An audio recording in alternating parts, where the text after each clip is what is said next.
We're on the southern coast of Italy. We're at a wharf.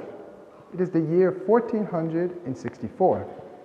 There's a certain crowd present when two mendicant friars show up at the Strait of Messina, needing a boat ride from mainland Italy to Sicily. One of them is Brother Giovanni, and the other is Brother Francisco, known to us as St. Francis of Paola. They were naturally about God's business, and today they had to get to Sicily. So Francis went up to a boatman and asked for a ride aboard his boat. Now, the water was turbulent that day, and it was very rough. And that meant, well, extra work for the boatman, who was full of charity. No, not really. He was actually in quite a foul and lazy mood. When Francis explained that they had no coins, the ferryman replied, well, that he had no boat for them. That's it. You don't have no coins? I have no boat. Our saint, he did not insist. Instead, he stepped away from the crowd on the wharf, and he retreated to a quiet place where he said a prayer. And then, as if a light bulb had turned on in his head, he turned to his fellow traveler and he said, "Be of good cheer, my son. By God's grace, we have a better ship in which we can cross over." Brother Giovanni was baffled and must have thought he was crazy out of his mind. What do you mean there's no other boat in sight? How are we going to get across? But with that beautiful way that the saints have of assuring others, Francis told him that the Lord has provided us with another good and a much safer boat. But what boat was he talking about? The saints know not to put limits on God's power. Francis teaches us that necessity, I need to do something, I have something I have to do, plus impossibility, I am unable to do it, equals divine intervention. It means, well, God has to do it. And Francis had the idea of using his cloak, his own cloak, as a craft, as a boat. Now, that's a man full of faith. Giovanni insisted that they should at least use his own cloak because it was newer and it had less holes in it.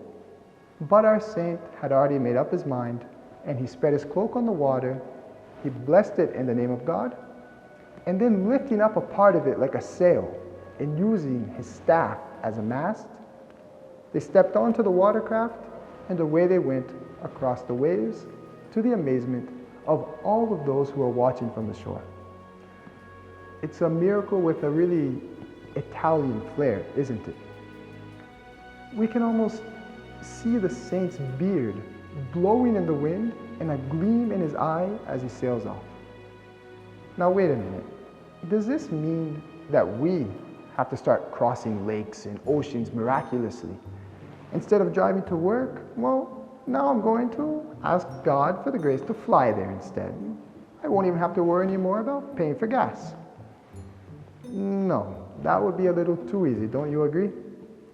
Another boy maybe would say, well, I have some homework to do. I know, I'm just going to say a quick little prayer, and when I come back, God will have finished my assignment, and of course I'm going to get 100 because done by God, that means it's going to be perfect, right? Just say a little prayer, and everything's resolved. That would actually be the attitude of our lazy boatman. But if we really do need to get out of the jam, if it's something serious, if it's something necessary, that's for God's greater glory and for our own good, God is just waiting for us to ask. God performs these great miracles, these incredible miracles, for us to admire, to show us that He is always present in our lives. Ask and you shall receive. Have faith and be sure that in your life, God also is willing to perform miracles. At the end of the story, the one begging was the boatman.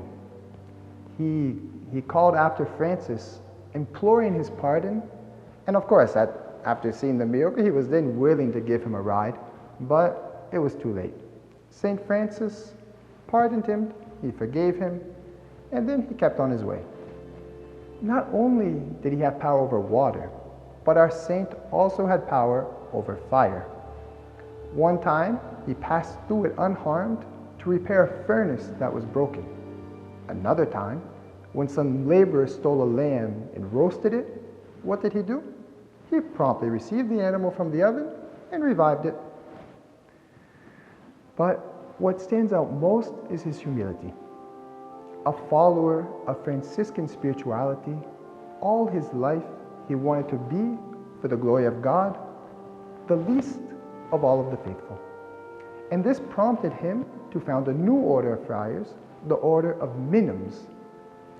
Now these Minims may have been little in their own eyes, but their radical surrender to God was nothing minimalist. When the world was cooling in religious fervor, these men kept a rigorous year-long Lenten fast, and this upset some men who thought that they were going too far. Weren't these newfangled Minims taking things too far with their great fasting and huge penances? And so an ecclesiastical authority was sent to check on things. He met Francis and informed him that, the way of life that he had imposed on himself and on his followers was, incompatible with human weakness, and was even disapproved by the most prudent people. Francis, of course, listened patiently, full of submission, holiness, and then he quietly retreated. He went to a fireplace close by. He scooped up some burning coals in his bare hands and said, "Look, Monsignor, for those who love God, anything is possible. Anything is possible for those who love God. Grow in faith, grow in love, and I urge you to be daring in what you ask from God. Don't put limits on what He can give you. He wants to give you everything. It's enough that you ask with faith." Salve Maria. If you like this video, press the like button and leave a comment below. Don't forget to subscribe to the channel and activate the notification bell so you won't miss any of our videos.